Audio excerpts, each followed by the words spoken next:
Nós tivemos o privilégio de ouvir a brilhante palestra do professor Eugênio Pacelli de Oliveira sobre a Constituição, os direitos fundamentais e a sua regulação no direito e no processo penal.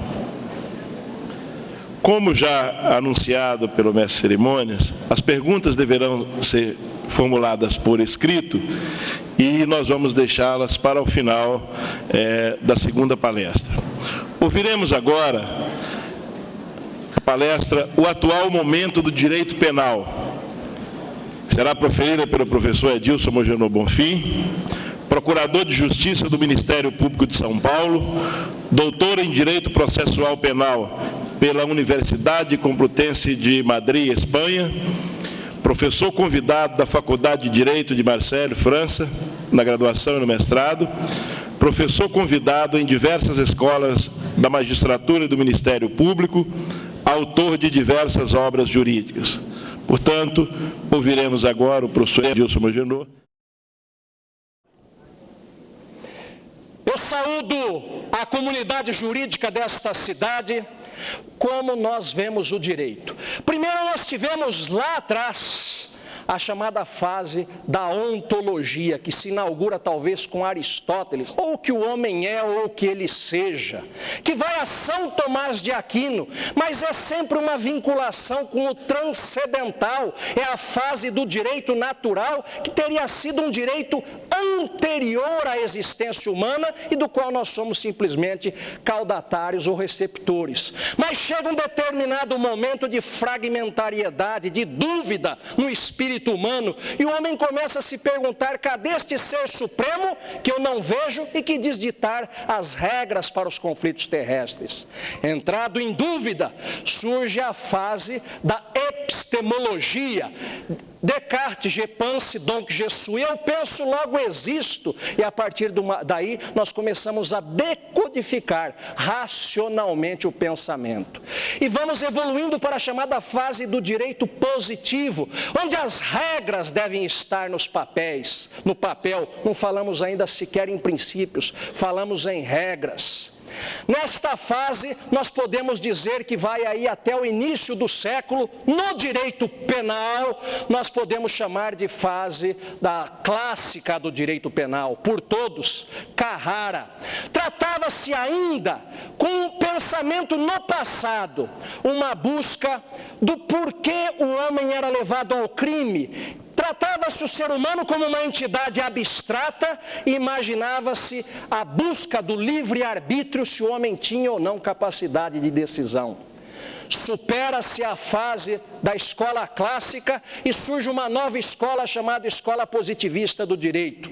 Os dois grandes ícones, de um lado, primeiro, buscando o fenômeno do crime no próprio homem, Lombroso com a escola biológica ou biologicista do direito. Um determinismo biológico nasceu para o crime. No momento seguinte, negada a sua teoria por uma teoria diversa de um determinismo social de Enrico Ferri, o grande italiano. Dizia: a sociedade produz os seus criminosos. Mas eis que surge um terceiro momento do direito penal. Nesse terceiro momento diz: nós não podemos sequer aceitar que o homem nasceu criminoso ou que a sociedade o fez criminoso. Não podemos sequer voltarmos à escola clássica do direito, quando se perguntava do livre-arbítrio do homem. Nós temos aqui deixar tudo isso e sermos absolutamente técnicos jurídicos.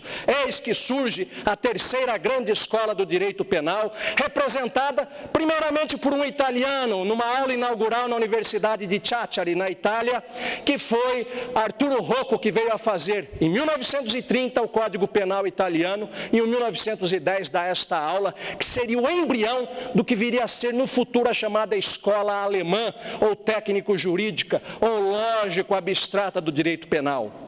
Dizia ele: se nós não cuidarmos, o direito penal vai sucumbir a uma das disciplinas sociológicas. É por isso necessário dar uma identidade, um objeto dogmático, puro de estudo para o direito penal e deixarmos os outros saberes sociológicos, históricos, todos ao lado.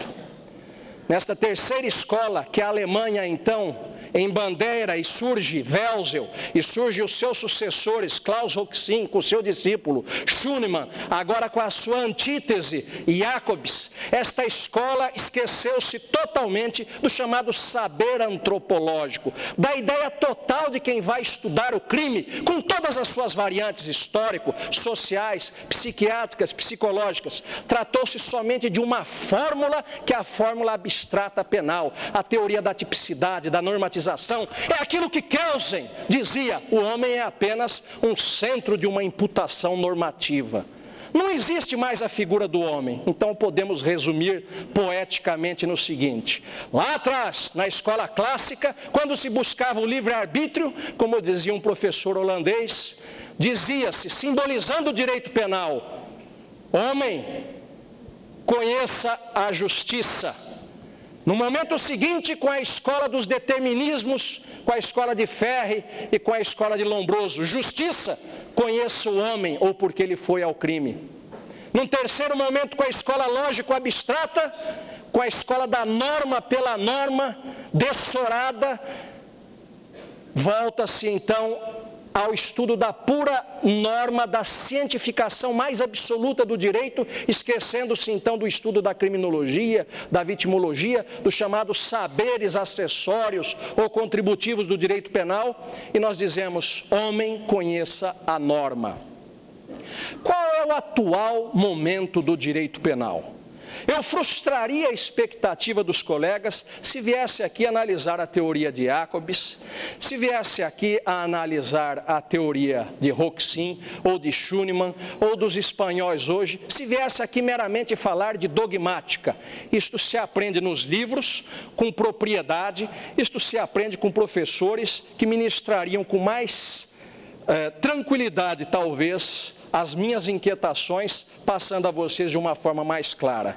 Mas o atual momento do direito penal só será compreendido pela juventude, aqueles que farão ou que plantarão os alicerces do futuro, se entenderem que, conquanto o Brasil, e mais propriamente o estado de Minas Gerais, tenha produzido o maior penalista brasileiro de todos os tempos, que foi Nelson Hungria Hofbauer, nascido em Além, Paraíba, e fará aniversário, faria se vivo estivesse, de 120 anos, no próximo domingo, nascido em 16 de maio de 1891, na Zona da Mata, que se falasse espanhol, ouso dizer, ombrearia com Jiménez de Azúa, e talvez fosse o maior penalista do mundo. Eis que este título é dado por muitos a Jiménez de Azúa, é que a nossa contingência vem do nosso idioma que tanto amamos.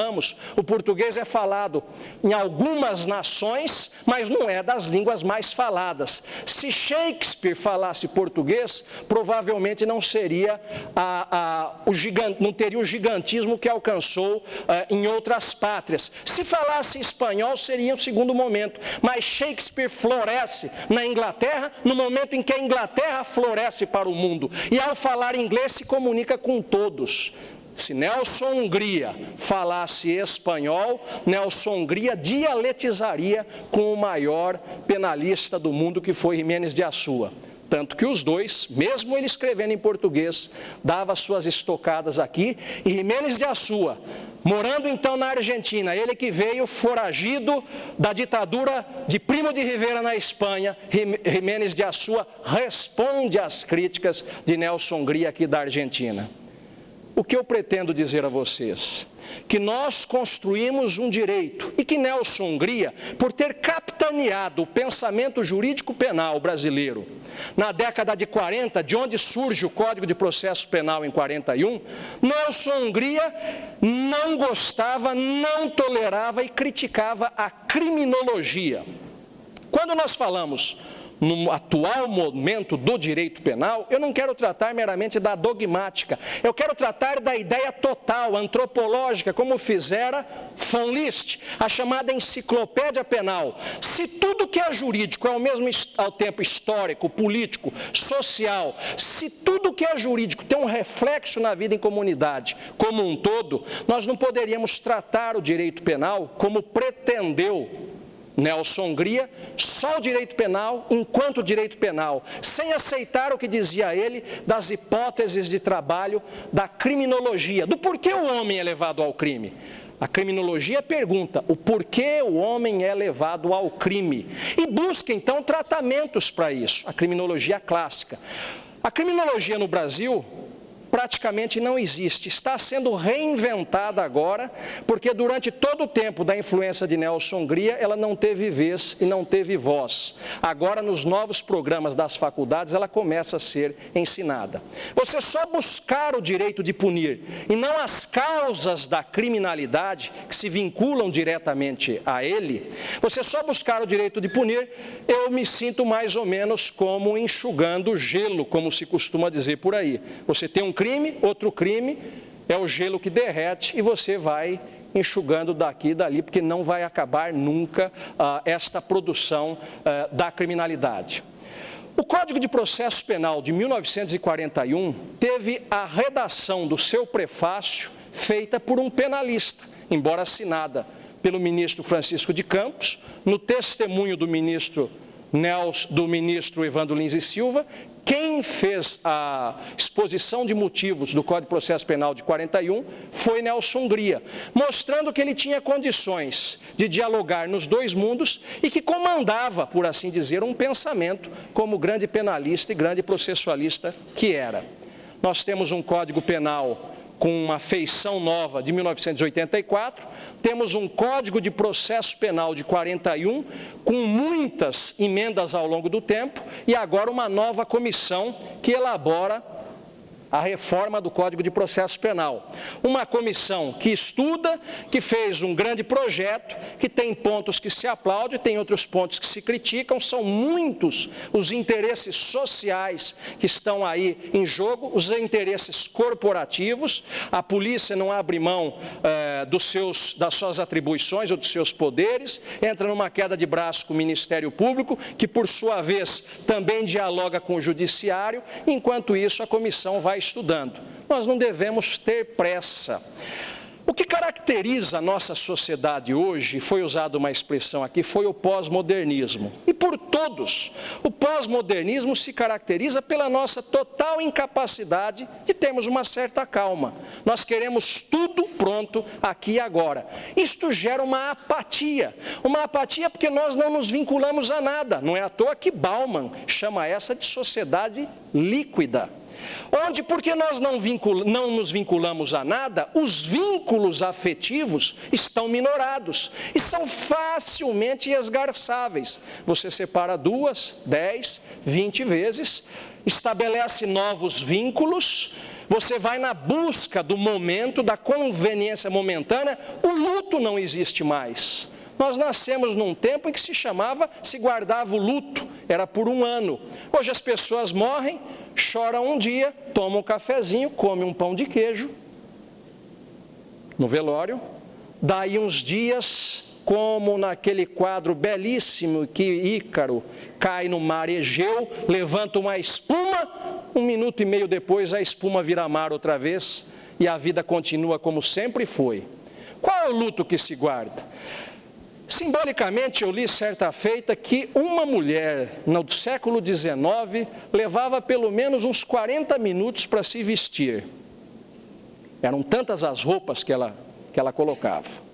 Hoje, nós estamos bem mais acomodados. Pouco tempo para se vestir, pouco tempo para se despir. Nós nos despimos das nossas ideologias facilmente. Nós nos despimos das nossas convicções. Nós passamos as nossas convicções por uma pulseirinha do Senhor do Bonfim em torno do pulso. Jogamos ao além, como sempre, como fora há séculos atrás, e não racionalizamos o momento que viemos para a cura das nossas imperfeições. Não há que se ter pressa na reforma do Código de Processo Penal. Eu li todo o projeto. Eu li algumas emendas, talvez outras eu esteja desatualizado, mas vejo avanços grandes inteligentes, vejo algumas coisas que gostaria que fosse diversa, mas não basta o meu querer, a sociedade tem que debater para buscar um moderno processo penal. E quem fala em atual estado do direito penal, fala em processo. Eu, pessoalmente, aproveitando o relator aqui da banca, eu tinha um artigo, tem um artigo que para mim é extremamente caro do Código de Processo Penal, que ele deu uma modificada e que ao final desapareceu no que eu mais gostava. E se eu não gostasse por outra razão, que é o artigo 6º, inciso 9º, é por uma razão muito clara. No meu Código de Processo Penal anotado, eu tenho a honra de dizer que talvez eu seja o único autor brasileiro que trata disso. Não sei se fico envaidecido ou se fico triste, porque talvez eu estivesse tratando de algo que não tinha importância. Mas eu vou explicar o que se trata. O artigo 6º, inciso 9º do Código de Processo Penal, diz o seguinte: tão logo tiver conhecimento da prática de uma infração penal, a autoridade policial, que é o delegado de polícia, deverá providenciar. E diz uma coisa e outra, tal. Chega um determinado momento, diz que deverá trazer elementos ao inquérito que possibilite um estudo do temperamento, do caráter do indivíduo, e o antes e o depois do crime. É uma expressão que estava muito em voga nos anos 40, que é o temperamento, o caráter. E o antes e o depois do crime é o chamado a constelação. Tudo isso ajuda a explicar o porquê o homem foi ou não foi ao crime. O temperamento nada mais é do que uma resposta fisiológica da constituição corporal. Não entra ensinamento aí, não entra lições dos pais, não entra lição dos professores. O temperamento são os teus humores internos. É porque você é nervoso ou não é. Alguém lhe provoca e você vai reagir por temperamento mais calmo ou mais agitado. Antes disso, o inquérito policial recomenda que você estabeleça todos os elementos sensíveis para a averiguação desta infração. Então, eu sempre recomendava, por exemplo, para quem vai julgar, fotografia, levantamento do local. Hoje a gente tem filmagem. Para quem vai julgar, já que se falou aqui em júri, saber, por exemplo, o tamanho da vítima em comparação com o réu. Porque você não pode julgar uma legítima defesa sem ter visto a envergadura dos dois. Como eu costumo dizer, aquilo que a natureza criou diferente, só um 38 para igualar. O Instituto da Legítima Defesa, ou uma arma, quando o governo pretendeu, através de um plebiscito, através de um referendo, eu concordaria plenamente, que ninguém mais tivesse arma, estaríamos todos de acordo, se ninguém mais estivesse o mundo criminoso dentro também. Mas você não pode chegar com a arma para trás e falar, vamos desarmar, você joga a arma, o outro fala... O mundo criminoso não entrou no acordo, só parcela da sociedade. Eu nunca vi a autoridade abrir mão de guarda-costa. Às vezes ele não está armado, mas ele tem 5 armados em volta dele. Então o ministro da Justiça convoca uma reunião para todos se desarmarem. Eu falo, e a tua turma vai se desarmar também? Não, a minha não. Não, porque eu sou ministro. Não, a cidadania de todos é absolutamente igual, conquanto nós respeitemos algumas funções pela necessidade do cargo. Mas nós devemos saber que o Instituto da Legítima Defesa, nata lex et non scripta, dizia Cícero, lei natural, embora não escrita como era antigamente, é quando o Estado não se faz presente para dar a sua segurança, você tem o direito de, usando moderadamente os meios necessários, fazer valer os chamados direitos fundamentais. Dignidade não pode só ser um rabisco na Constituição Federal, tem que valer. Integridade corporal, o seu direito à felicidade, a sua família. Fique dentro de casa em São Paulo, sem arma. Eu não tenho, eu digo, reconheço o direito de alguns em tê-la. Por isso se registra, por isso se efetiva um controle. E aí a polícia não está ali e um grupo de criminosos invade o seu apartamento. Arromba a porta, entra e você sem arma pega o quê? A Constituição e começa a rezar. Olha os meus direitos aqui. Só existe direito se você tiver algo que o garanta. Do contrário, não é direito. Direito sem garantia não é direito, é carta de intenções, é petição de princípios, é faz de conta. Ou o Estado coloca o guizo no pescoço do gato e dá a todos a segurança necessária, não qualquer segurança, porque em tempos de democracia, otimização dos direitos fundamentais, tem que dar a melhor segurança. ou o Estado não pode sair cerceando o direito das pessoas de exercitarem a proteção delas próprias e das suas famílias. Vejam bem, e que a posteridade não atribua a mim aquilo que não digo, porque não sofro de paranoia ética. É que aquilo que eu não quero para mim, eu não posso querer para os demais. Do contrário, todo discurso é hipócrita. Pega um promotor de justiça desse tamanho, um juiz de direito desse tamanho, um procurador da República desse tamanho, um delegado de justiça desse tamanho, todos desarmados, e mande dar voz de prisão para uma quadrilha perigosa. A nossa autoridade, eu dizia em palestra a juízes federais, em Sergipe, há uns 2, 3 anos atrás, ela advém, não é pelas belas cores dos nossos olhos, não. A nossa autoridade, doutor procurador da República, doutora juíza de direito, doutor promotor de justiça, doutor delegado, a nossa autoridade, você não nasceu com ela, lhe foi dado por alguém, porque esta autoridade é para manter a ordem social e o respeito aos valores democráticos. Mas esta autoridade que você não nasceu com ela e que a natureza não lhe deu, porque você é franzino, é amofinado, é pequeno, ela só se manterá se atrás de você tiver a polícia, o exército, a marinha e a aeronáutica. Do contrário, como dizia um grande mestre baiano, dê a voz de prisão para o perigoso, e aí você pergunta para o céu, e agora o que eu faço, Senhor? E ouvirá uma voz celestial: correi!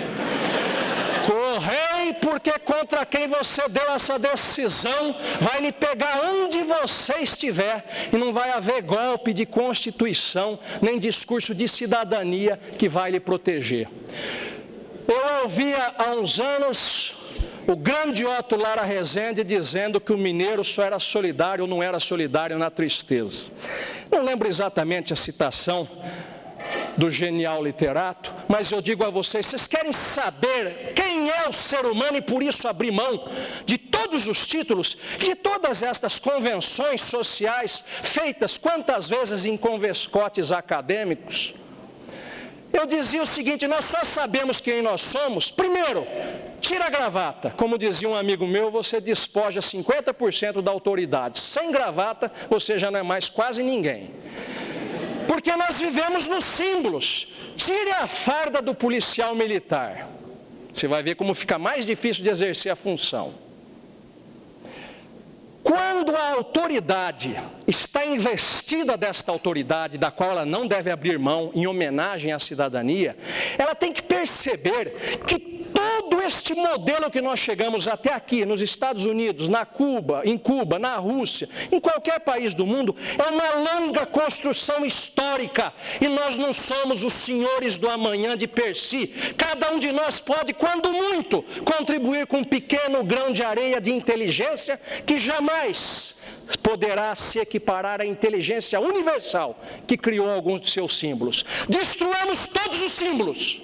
E vou dizer, seria como na velha frase de Rui Barbosa quando falava do júri: alto sentido, senhores, quando o Tribunal Popular cair, e digo eu, quando o direito penal cair, é a viga mestra da justiça que ruirá, e pela brecheante varará um tropel de desatinados, e os mais altos tribunais vacilarão no trono de sua superioridade. Esta autoridade que está aí, nós não nascemos com ela, e nós só podemos abrir mão dela se todos, a um só tempo, num novo contrato social, concordarem. Do contrário, todo discurso é equívoco, todo discurso é perigoso. Isto não significa dizer que nós devamos nos ater a um conservadorismo, mas nós devemos saber que o progresso se faz aos poucos, bem pensado, mastigado. Eu me lembro da história daquele alfaiate ateu, que, querendo convencer um outro crente que devia fazer a calça dele bem rápida, e o outro demorava para fabricar a calça, 6 meses depois, a calça ficou pronta, e o rapaz diz para o alfaiate: 6 meses para me fazer uma calça? Deus fez o mundo em 6 dias. Ele falou: mas olha o mundo que está aqui, olha essa calça. Olha essa causa. Nós temos que ir com calma na mutação das ideias. Eu não sou revolucionário, eu sou evolucionista. A revolução sempre trouxe sangue. Só se fala em revolução e alteração de ordem com sangue. O evolucionista é pelas ideias, e as ideias podem nos aportar muito.